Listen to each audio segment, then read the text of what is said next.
Now, the Buckeye Extra podcast with Rob Oller, Bill Rabinowitz, and Joey Kaufman from the Columbus Dispatch. Welcome back to the Buckeye Extra football podcast. It's Thursday, September 5th. I'm Joey Kaufman, joined by Bill Rabinowitz, Rob Oller. We are previewing Ohio State's Week 2 game against Western Michigan in prime time. The MAC tour continues after hosting Akron in Week 1. It's on to the Broncos in Week 2, but probably a step up in competition from what Ohio State faced last week in Akron in terms of MAC opponents, at least. Western Michigan did give Wisconsin a pretty good game last week and even led them in the fourth quarter where the Badgers ultimately pulled away. So let's turn our attention to this week. It seems maybe a little more intriguing than opponent-wise. I don't know whether it says more about Wisconsin or Western Michigan in terms of that game, that it was close in the fourth quarter. I watched some of it, and Western Michigan looked pretty good. But I was disappointed with how Wisconsin looked, honestly. I didn't think they were very good. First games, you never know, but they didn't impress me. I do think that Western Michigan is better than Akron. But I also think Ohio State will be better this week, having a game under their belt. Here's what I would say to that. I think as a team and overall, Western is probably better than Akron, but Akron came out and had a pretty good offense. I liked what Joe Moorhead. Joe Moorhead. I liked what he did. And what their kicker kicked, was it 48 yards and 45-yard field goals, something like that? 49, I think. Yeah. So that's really, when you're playing Ohio State and you're a MAC team, your most important player is your kicker, because you can at least avoid a shutout, get a few points on the board. So I don't know what Western's kicker's like, but I don't anticipate Western Michigan like running up and down the field and scoring touchdowns. I think they're going to get in some positions and then have to kick field goals. And so, yeah, I would say Western's probably better overall and probably will end up higher in the standings. But I'm not so sure they're better in terms of putting points on the board or having moments and flashes of like offensive genius. Yeah, Ohio State has had a few shutouts in the last year or so, spoiled by the leg of a kicker, because they were 2 times last November where it looked like the defense was finally going to get one of those elusive shutouts, and both Michigan State's kicker and Minnesota's kicker made a pretty long-range field goal to prevent them from getting that 0 on the scoreboard. And they're itching to have it. As good as this defense has been in recent years, they would like to sort of have a game to show for it, a true shutout. And they've certainly kept teams out of the end zone, but not always gotten that shutout just because someone's banged in a 48-yarder or something like that. Yeah, and there were a lot of shutouts last week by top 10 teams. I mean, there was some impressive goose eggs on that side of the ledger. I think was Bama. Did Bama have a shutout? Yeah, there were a number of teams that had shutouts, and Ohio State hasn't had one since what? 2022, 21? I don't know. Ohio State's field goal defense sucks. Let's rip them. It's like basketball teams, their free throw defense is terrible, right? Garrison Smith was the kicker, by the way, a former Buckeye. Started his career at Ohio State before transfer. Oh, there you go. There we go. I'll show you. I'll show you. Ohio State did play Western Michigan 9 years ago, 2015. You remember that game, Robo? 38-12. It was coming off the championship. That was one of those games where they kind of muddled along, and you kind of realized, well, shouldn't Ohio State be crushing a team like Western Michigan instead of muddling to a 38-12 win? That was one of those early season games that year that was a sign of trouble. It could be that again. We keep saying it seems like it's a broken record. We've talked now for at least a year about these slow starts, and you just assume that the next week there won't be one. But last year was just brutal.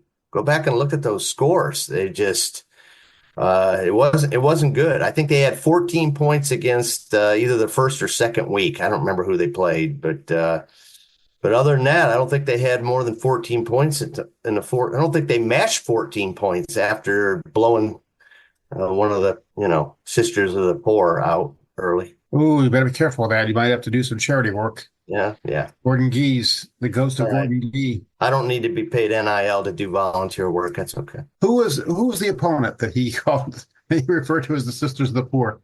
Well, I don't remember know. that? That was like a Oh, little brouhaha. That got him in trouble. That got him in trouble. Yeah, that would be a good trivia question. It wasn't Northwestern, was it? Mm-mm. No, it was one of those. It was a non-conference. Maybe San Jose State or Fresno State or something, maybe. I don't Anyhow. Well, that about wraps it up for this week. Well, I will say, there wasn't a ton of like newsworthiness that came out of last week's game. I thought, and again, we did a podcast the other day, so we don't need to belabor that. But Will Howard, I thought looked good. The defense overall looked good. I think everyone would like to see the offensive line play considerably better. Day was asked last night about the status of Donovan Jackson and Cody Simon, the linebacker, and I think he's gone kind of full Belichick on us when it comes to injuries. It's like day to day. Well, aren't we all, right? Day to day. They look good in practice. Well, whoop-de-doo. It almost be better if he just said, don't even ask me. Because we have to ask, and sometimes he'll say something, but with these guys, he hasn't. Well, we at least know that they're practicing, which to me is an indication that they are not that far away from returning, and maybe you're making a judgment call by virtue of who the opponent is. And if Ohio State was playing Iowa or Oregon this weekend, maybe the odds of those two guys being in uniform increases a fair bit. So I think it is revealing to some degree. But I want to go back to what Rob said earlier. I do think the slow starts have just been sort of a continuous theme for this team, and that's probably atop the thing I'm most curious about, to see what Ohio State does out of the gate. I think you look at each of the last few games that they've had, there's always been sort of maybe something you could chalk it up to. In the Cotton Bowl, it was not having really a good situation at quarterback. Then you have the Michigan game. Before that, a good opponent. This week one game against Akron, you're breaking in a new starting quarterback. You have a new wide receiver starting, a whole new interior in the offensive line. Ideally, I think for Ohio State, it would click from the get-go against an overmatched opponent. I think it would be certainly a good step forward to go from week one to week two. The old cliche, you make a lot of strides from week one to week two, but that's going to bite them at some point if they don't kind of get out of the chute a little quicker. But we'll see. Yeah, I picked them to get out of the chute this week. I picked them to score at least 14 points in the first quarter, maybe 21. I think we mentioned this the last podcast. Part of this, got to be careful here because it makes it look like Ohio State's different than other programs, and other programs don't seem to have a problem getting out quickly. But these teams get up for Ohio State, and they just, it's like their season. It's that cliche. So early on, they're going to play a little tougher, seemingly. They're not overmatched. The depth, they don't wear down. They start to wear down in the second half. So in a way, it makes sense that the games would be a little closer. That would be harder to, blow a team out from the jump. But that said, it's not a problem for other places, and they have the same thing. Alabama, puts up a bunch of points, and that's their opponent's season. So it doesn't really hold water. Well, but they've kind of been put on notice, and they've put themselves on notice this week, because that's been something that everybody seems to have talked about is we can't kind of, ease into these games. We got to take control. I mean, you look at the start of the game Saturday, the first play of the game, Travion Henderson runs for 9 yards. You think, okay, they'll get a first down here, and end up punting because Jeremiah Smith dropped a pass, and then there was a penalty, and you're like, oh, geez, you got a hiccup already. So, that kind of stuff. I mean, football is a game of little tiny mistakes, and you make those mistakes, end up punting. And you think, oh, here we go again. In some cases, they're not all that far away from changing narrative. You look at the pass that Jeremiah Smith drops. If that doesn't go through his hands, he catches that, and there are only a handful of defenders in front of him with about 5 blockers ready to mash some Akron defenders. So very good chance he catches that. It's a touchdown. And the adulation that he got on Saturday starts even earlier. Ohio State goes up 7-0 from the jump. Maybe we're less fixated on the slower start. So if they could just settle in earlier. And I think you had so many new pieces and parts with this offense that were coming together on Saturday that I think I do cut them a little bit of slack for that factor as well, just because if it's sort of a remake on that side of the ball. Especially the three interior offensive linemen. They're all starting for the first time for Ohio State. I mean, Seth McLaughlin is a veteran, but not at Ohio State. And then you had Austin Cerebell. That might have been his first snaps at Ohio State, let alone first start. And you have Tegra Chabola at right guard, who's really a natural tackle. So there's probably an adjustment period for him. And I don't know how much those three guys played together in training camp, and certainly not in game situations. So it's understandable. But there were, I mean, the offensive lines, to me, coming out of the game, we say, what's the question mark on this team? That's still by far the number one question mark. What's Western have at quarterback? They're more known for running the ball with Jalen Buckley, who was a freshman running back last year, who was ran for 1,000 yards, one of the better running backs in the MAX. That's tended to be their strength in recent years. Just he's probably the name to know more so than the quarterback. I think if you're assessing the backfield there. Hayden Wolf, for what it's worth, was 12 for 18 for 141 yards. No touchdowns, one interception last week against Wisconsin. Yeah, I mean, I don't know that he's anything special. He's a senior, but I don't. What's their strength? I know Akron supposedly was a defensive line, and honestly, I think it worked out that way. Akron, Ohio State didn't run real well. That part of that's the offensive line, but some of it could be Akron's defensive line.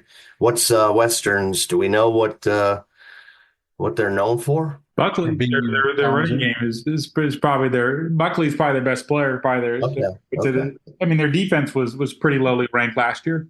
Although they came out and gave Wisconsin a hard time. Wisconsin only had 13 points through the first three quarters of that game. So they seem improved defensively. Chip Kelly mentioned they changed some stuff on the defensive side of the ball, but they were not statistically all that highly ranked last year. Buckley was good enough last year that I was just looking through the stats, and I guess this is sort of the way college football is right now. But you look at somebody who runs for 1,000 yards in the MAC with multiple years of eligibility left, and you wonder how come he didn't transfer to a Big Ten school or something like that. Just sort of the way the environment is now. But he seems pretty good. But Ohio State's faced good running backs in recent years, and it never feels like those guys do all that well against Ohio State, just because you get one-dimensional really quick and then get behind and you have to throw a lot. So I think that always makes it a bit harder. Western Michigan did pull off some trickeration against Wisconsin. Should not probably go without a mention, where they took a 14-13 lead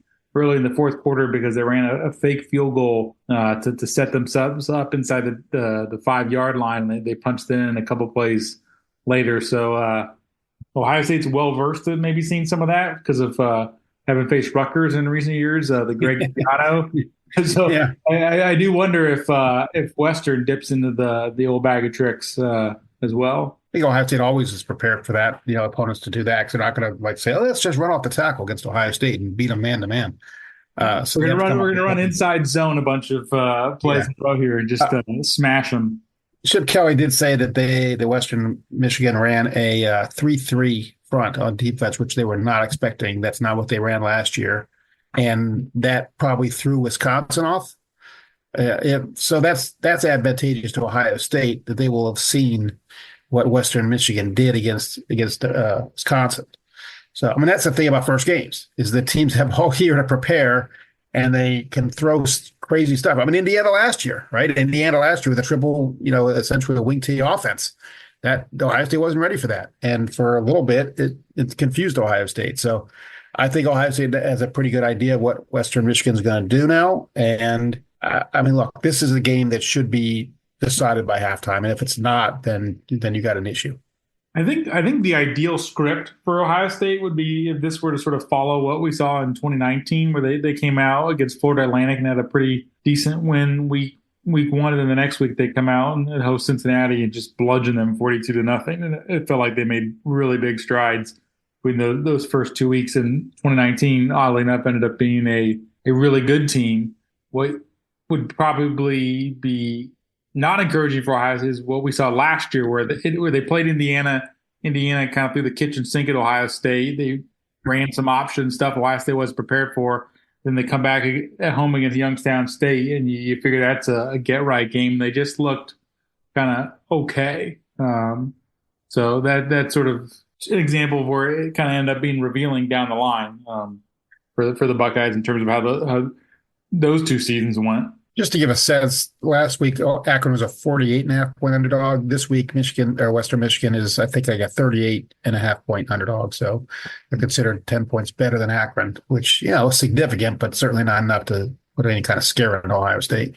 Did you hear any of the coaches say Western Michigan this week, Bill, by the way? I can't remember. They probably get enough Western Michigan questions. But I say West. If they said the name Michigan in Western Michigan. Up north? Ohio State coaches did? Yeah, I don't know. I can't. I'm trying to recall my memory from the press conference this week if they actually dropped Michigan in context of Western Michigan, where that rule also applies for a direct. No, it doesn't apply. Like they'll say Michigan State. Maybe they're just so ready to get rid of that team up north that just say Michigan, because they're never allowed to say Michigan, so they'll just call Western Michigan Michigan. I'm a little surprised with all the things. Let's talk about this real quick. This is maybe seems superfluous, but there's a method to the madness on all these things. That they're staying downtown. Ohio State's staying downtown to instead of at the Blackwell. They are wearing sweats instead of suits. And the comment I saw, I think one of you guys had this in a story, was, oh, it just is less pressure or less distraction or just easier, specifically with the sweat clothes, the sweatpants and stuff, versus the suits. So if you're making things a little easier where you don't have to worry as much, I wrote this column last week, let's be done with that, TTUN, because that's one more thing they've got to think about when they say it. It's just a stupid little thing, and let's just start calling them Michigan again. And I did notice, who was the player? Was it Caleb? Or was it Jeremiah Smith? One of them said Michigan by mistake. I can't believe he did that. I was like, oh God.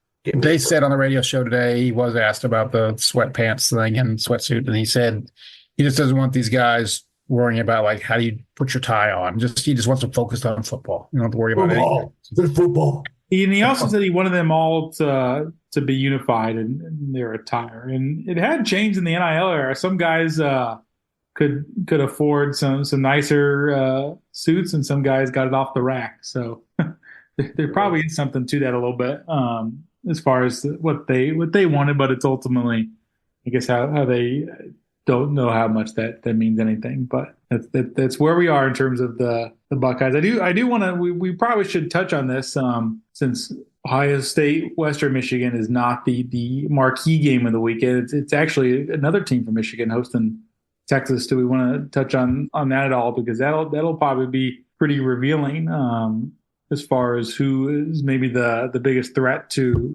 Ohio State coming into the year. It's a good word, revealing. That was my word exactly, thinking. So, yeah, I got Texas winning it all. So I would assume Texas will win pretty easily up in Ann Arbor. Well, I wouldn't say easily, because I think it's tough to go on the road to a school like Michigan and win easily. But I'll say, well, go ahead. I didn't say you're wrong. Go ahead. I just disagree. No, I think Texas will win. I was unimpressed with what I saw of Michigan. I turned that Fresno game on, I think, in the third quarter, and it was a tight game, and was not particularly impressed with Michigan. I mean, Davis Warren's a great story. I mean, a cancer survivor, and essentially it was a walk-on.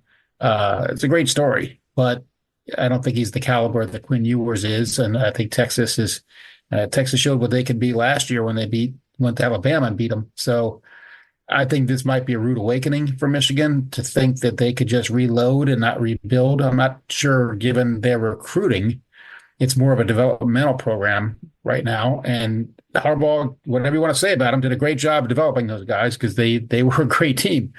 But I think when you lose all those players that they lost, they're going to suffer for a little bit. And so I think Texas will win. But To say it's going to be a cakewalk, I wouldn't go that far. I would say this, that if Michigan does win, look out. Yeah, absolutely. Look out. That final game is becomes It's on. Yeah, it's on if Michigan can beat Texas. Yeah, it's hard to know what to make of Michigan, and we'll see how much they can improve. I think that just as concerning to me about their quarterback play, and we knew that was going to be a question mark going into the season just because they never really addressed that through the transfer portal. But Donovan Edwards, the cover athlete of the video game, the guy who had all this acclaim and was no longer going to have to split carries with Blake Corum. I mean, he had 27 rushing yards on 11 carries for Michigan in week 1, and he's had some big moments. Certainly, he a couple years ago had the big runs against Ohio State to seal their win in Columbus in 2022. But just he's not always looked like a very consistent running back. And if they're going to be limited throwing the ball, you would think they would need to certainly be dominant running it, and that was not the case as well. But that's where Michigan stands. I do think Rob's right. If they do somehow to manage to pull this one off, they will look a lot more formidable. But right now, it feels like of the 3 Big Ten teams who are supposed to challenge Ohio State for the conference title this year, between Michigan, Oregon, and Penn State came out of week 1 looking the best. But certainly week 1 results can be misleadings and ripe for overreactions. But shoot, I think Michigan, Texas is as good a barometer probably for any Big Ten aspirational title contender as there is. Joey, what about Joey's alma mater? I watched that game. I was impressed. Yeah, how about that? I was really impressed with the quarterback. That would be USC for those who are unaware. Fight on, Joey. Fight on. SC, fight on.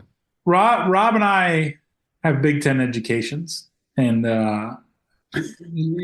that's all. Although Bill, you're a Northwestern guy, so alma mater. Kind of.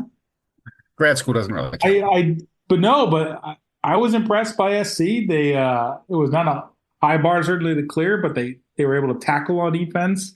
Lincoln Riley's always had good offenses. That's never been a question mark, but defensively they looked really put together. We'll see how good LSU is. A few years ago, people made a lot of hay about UCLA having a big week 1 win over LSU at the Rose Bowl, and LSU turned out to be not so very good, and Ed Ogeron got fired. So we'll see how LSU pans out and what kind of win that proves to be. But in terms of teams in the Big Ten, I think that could maybe see Ohio State does not play USC in the regular season, so they're not on the radar in that perspective. But USC looked good enough where maybe they could find their way to Indianapolis in December to play the Buckeyes, assuming Ohio State takes care of its own business. USC will play Michigan at the end of September, which will also be another barometer for Michigan. Michigan has a harder September schedule than Ohio State does this year, certainly. Yeah. They flip-flop schedules from last year when Ohio State had the top one and Michigan had the patsies. Oregon somehow has kind of escaped criticism. They struggled with Idaho.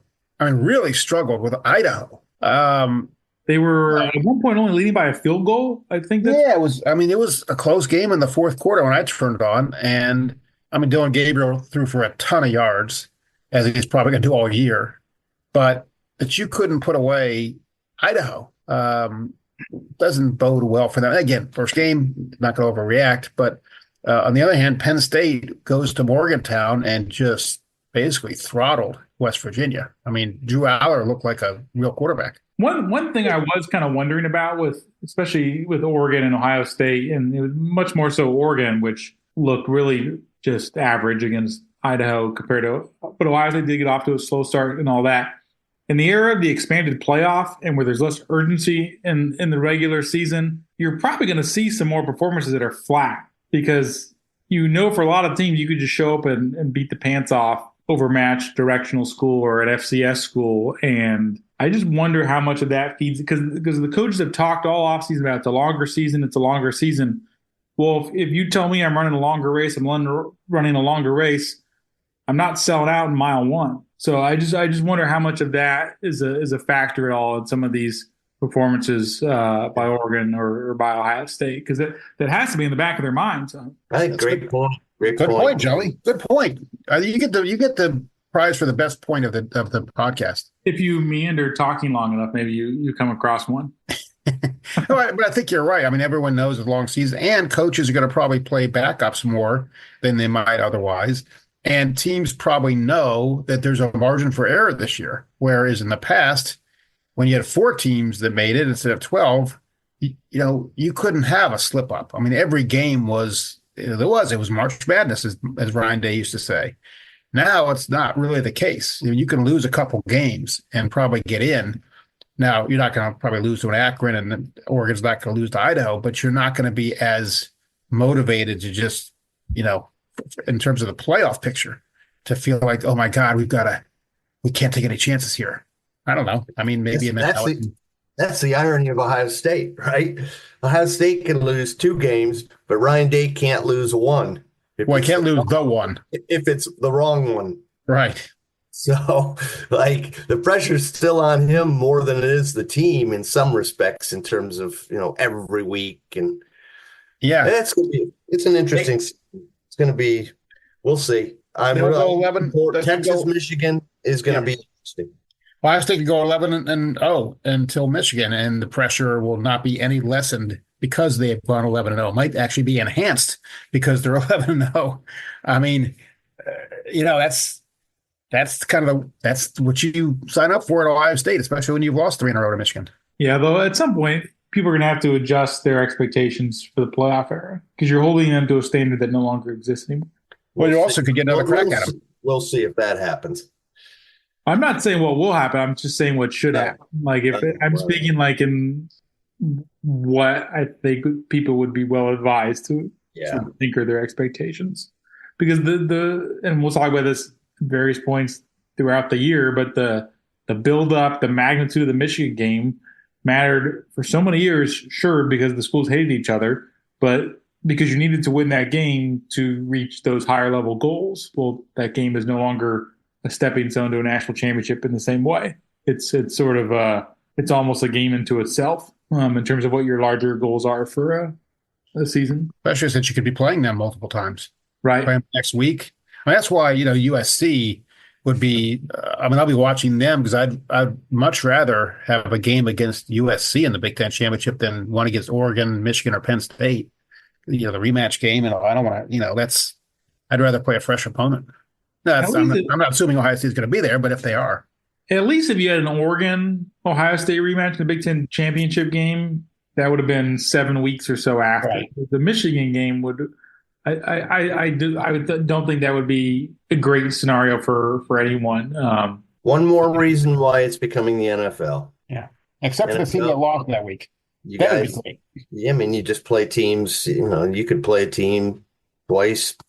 In fact, didn't that happen in the Super Bowl fairly recently, where teams played late in the season and then they played again in the Super Bowl? I was thinking, gosh, I don't know.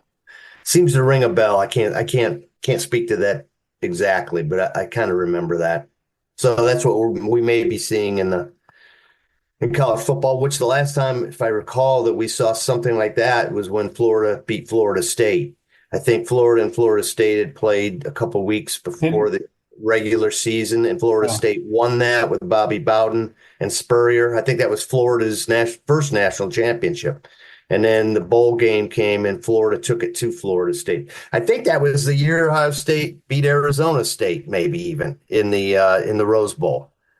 What about that horrible championship game, the BCS game, when it was Alabama, LSU? LSU, right? Yeah. They had field goals. It was horrible game. Yeah, and they had played just maybe in the SEC championship game. I don't remember what it was, but it's happened in college. All right. Well, thanks everybody for joining us on this preview edition of the BuckeyeXtra Football Podcast, which included a little bit of a Big Ten roundtable sidebar at the end to give you a little more sustenance if you felt the Ohio State Western Michigan game was light. The Buckeyes are heavy favorites for good reason. They should not have too many issues with the Broncos. That just about does it. I'm Joey Kaufman. That was Rob Oller, Bill Rabinowitz. Thanks for listening, and you'll hear from us after the game. Be sure and subscribe to the Buckeye Extra podcast in the iTunes Store, the Google Play Store, or on Stitcher.